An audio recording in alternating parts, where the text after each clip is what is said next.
आप लोगों ने मार्केट से खरीद के तो चिक्की कई बार खाई होगी, चाहे वो मूंगफली की हो चाहे तिल की हो, लेकिन आपने तिल और मूंगफली की ऐसे तरीके की चिक्की पहले कभी नहीं खाई होगी। आज मैं इसको बनाऊंगी घर पर बहुत ही बेसिक सामान से, और साथ में इसका क्रंच देखिए, टूटने पर जो आवाज़ हुई है ना, ऐसे ही एकदम बहुत ही क्रंची, और एक एक स्टेप मैं आपको बताऊँगी। तो चलिए वीडियो को शुरू करते हैं।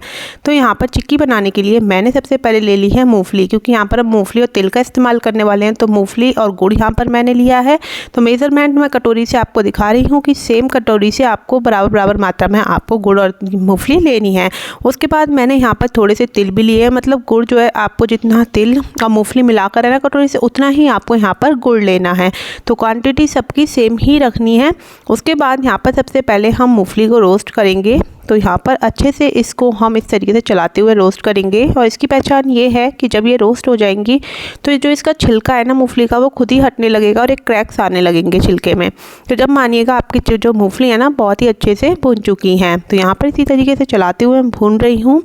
तो मतलब ज़्यादा टाइम नहीं लगता है, और ज़्यादा नहीं भून लेना, नहीं तो ना इससे ना मूंगफली जो है ना वो जल जाती हैं और बहुत जल्दी कड़ी हो जाती हैं। तो ध्यान से जब तक इसका जो छिलका है वो उतर नहीं जाता तब तक ही बस हम इनको भूनेंगे। उसके बाद यहाँ पर जैसे इनका छिलका अलग होने लगेगा तब हम इसको एक प्लेट में ट्रांसफ़र कर लेंगे।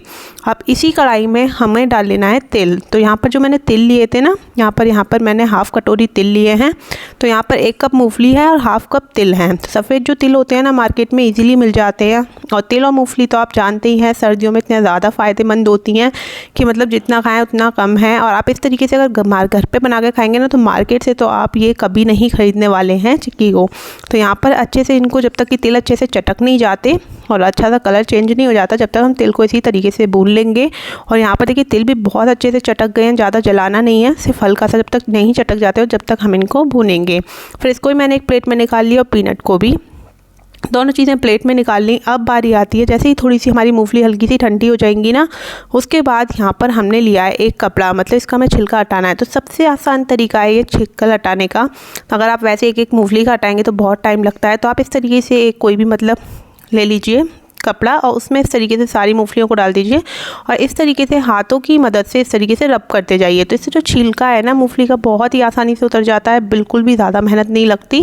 तो यहाँ पर देखिए मैंने इस तरीके से बस 1 से 2 मिनट बस इसको इस तरीके से रब किया है, और उसके बाद आप देखेंगे जो छिलका है ना बिल्कुल अलग हो गया है मूंगफली से। तो यहाँ पर देखिए बहुत ही ईजी ट्रिक है। इस तरीके से जब भी आप चिक्की बनाएं तो आप इस तरीके से इसे कपड़े में डालकर इस तरीके से हाथों से रब कर दें। फिर उसके बाद 1-2 मूंगफली का जो रह गया था वो मैंने थोड़ा हाथों से हटा दिया था। उसके बाद यहाँ पर इसके छिलके हमें निकालने हैं। तो उसके लिए देखिए मैंने इस तरीके का लिया था, और मतलब उससे मैं छिलके निकालने की कोशिश कर रही थी। तो इससे छिलके तो निकले, बट थोड़ी बहुत मूंगफली भी निकल गई थी, मगर मतलब ज़्यादा मूंगफली मतलब हमें छिलके निकालने की ज़रूरत नहीं पड़ी। तो थोड़ी देखिए इस तरीके से निकाली, और बाकी मैंने जो है इस तरीके से मूंगफली के छिलके बाद में अलग से निकाल लिए थे। उसके बाद यहाँ पर एक कटोरी लेंगे, और कटोरी की मदद से इसको इस तरीके से प्रेस करेंगे, जिससे जो मूंगफली है ना वो 2 पार्ट में डिवाइड हो जाएंगी, 2 पार्ट हो जाएंगे। तो इस तरीके से करेंगे, मतलब मिक्सर ग्राइंडर में यहाँ पर हमें नहीं चलाना है, सिर्फ एक कटोरी लेकर और इस तरीके से इसको प्रेस करना है। तो जैसे जो पूरी साबुत मूंगफली है ना उसके 2 पार्ट में डिवाइड हो जाएगी। तो इस तरीके से मैं एक कटोरी की मदद से इसको प्रेस करके 2 पार्ट में डिवाइड कर लूँगी। इससे जो मूंगफली की चिक्की है ना उसमें एक जो मूंगफली है ना दाना है बहुत ही अच्छे से होगा, और जमने में भी कोई परेशानी नहीं होगी। फिर उसके बाद यहाँ पर नेक्स्ट स्टेप पे आते हैं। नेक्स्ट स्टेप है कि हम लेंगे गुड़। तो गुड़ को मैंने बताई था, जितना मैंने ली थी मूंगफली और तिल उससे ही बराबर मैंने यहाँ पर गुड़ की मात्रा रखी है। उसके बाद गुड़ को ना मैंने इस तरीके से चाकू से काट लिया था पीसेस में, जिससे जो गुड़ है ना वो आसानी से मेल्ट हो जाएगा।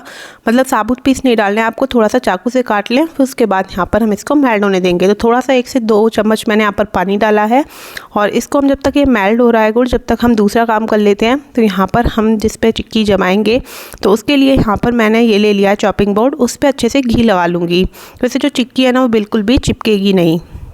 तो यहाँ पर इस पे लगा लेंगे। साथ में मैंने 2 कटोरियों में भी इस तरीके से लगा लिया, क्योंकि मैं आपको 2 तरीके की चिक्की बनाना बताऊंगी कि आप किस किस तरीके से बना सकते हैं। तो जो भी आपको आसान तरीका लगे आप उस तरीके से बना सकते हैं। तो मैं आपको जब 2 टाइप बताऊंगी, तो अच्छे से चलाते रहेंगे तो मेल्ट नहीं हो जाता। तो आप देखें गुड़ अच्छे से मेल्ट हो गया, इस तरीके से चढ़ाने लगेंगे।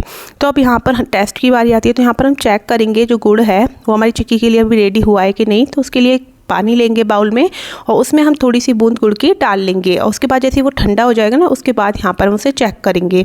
तो मैं आपको टेक्सचर बताऊँगी किस तरीके का जो टेक्सचर है आपको चाहिए अपनी चिक्की बनाने के लिए। तो यहाँ पर देखिए इस तरीके से अभी ये खिंच रहा है, तो यहाँ पर हमें इस तरीके का टेक्सचर बिल्कुल भी नहीं चाहिए। तो अभी हमारा मतलब चाशनी है ना गुड़ की, वो बिल्कुल भी रेडी नहीं है चिक्की बनाने के लिए। तो यहाँ पर अभी हम इसको और चलाएंगे और थोड़ी देर बाद यहाँ पर थोड़ी सी बूंद और डालेंगे पानी में। मतलब आपको 3 से 4 बार तो चेक करना ही पड़ेगा, क्योंकि अगर ज़्यादा हो गई तो भी प्रॉब्लम है और कम हुई तो भी प्रॉब्लम है। तो चलाते चलाते आप 2 से 3 बार तो चेक कर लीजिएगा। उसके बाद देखिए यहाँ पर मैं तोड़ रही हूँ, टूट तो रहा है। देखिए इस तरीके से क्रंची बहुत ही अच्छे से टूट रहा है। तो मतलब हमारी जो चाशनी है ना वो बिल्कुल तैयार है। और आप देख रहे होंगे मतलब इस तरीके की चाशनी हो जाएगी जब आपकी बिल्कुल तैयार हो जाएगी ना, एकदम फूल जाएगी, एकदम झाग बन जाएंगे। उसके बाद यहाँ पर मैंने मूंगफली और तिल जो भूनकर तैयार किए थे वो चाशनी में डाले और अच्छे से मिक्स कर लेंगे इसको, और इतने अच्छे तरीके से मिक्स हो जाएगा। उसके बाद यहाँ पर हम इसको ट्रांसफ़र करेंगे चॉपिंग बोर्ड पे। तो चॉपिंग बोर्ड पे हमने घी पहले ही लगा लिया था। उसके बाद इसको ट्रांसफ़र कर लेंगे और यहाँ पर जो है हम यहाँ पर इसको अच्छे से ना बाइंड करेंगे।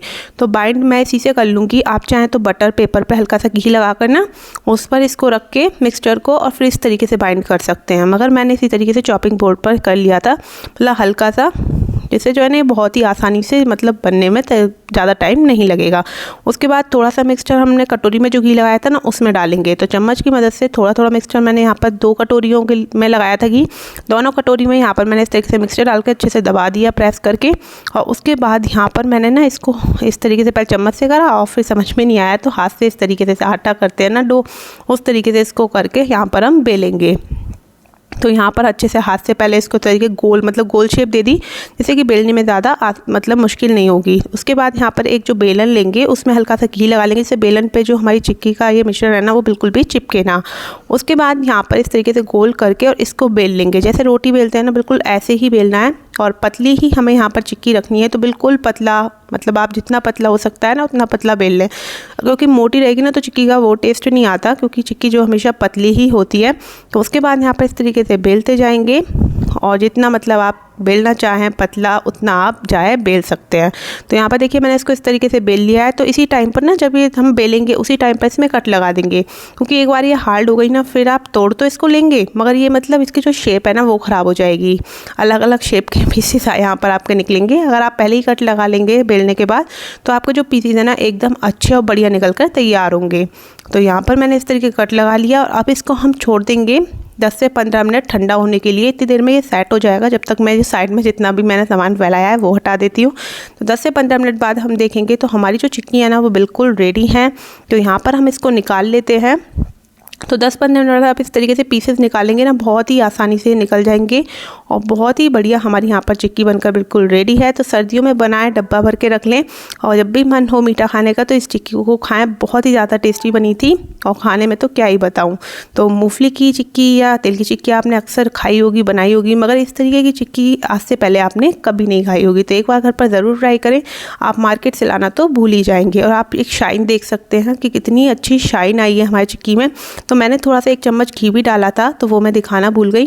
तो 1 चम्मच आप लास्ट में घी डाल देंगे ना चाशनी में तो बहुत ही अच्छी शाइन आती है आपकी चिक्की में। उसके बाद आपको तोड़ के दिखाती हूँ कितना अच्छा क्रंच हमारी चिक्की में आया है। आपको आवाज़ आई होगी। तो बहुत ही टेस्टी बनी है। तो एक बार घर पे ज़रूर ट्राई करें मेरे कहने पे। तो मार्केट की तो आप भूल ही जाएंगे। और वीडियो थोड़ी भी अच्छी लगी हो ना तो लाइक शेयर ज़रूर कर दीजिएगा। नेक्स्ट वीडियो में जब तक के लिए बाय बाय।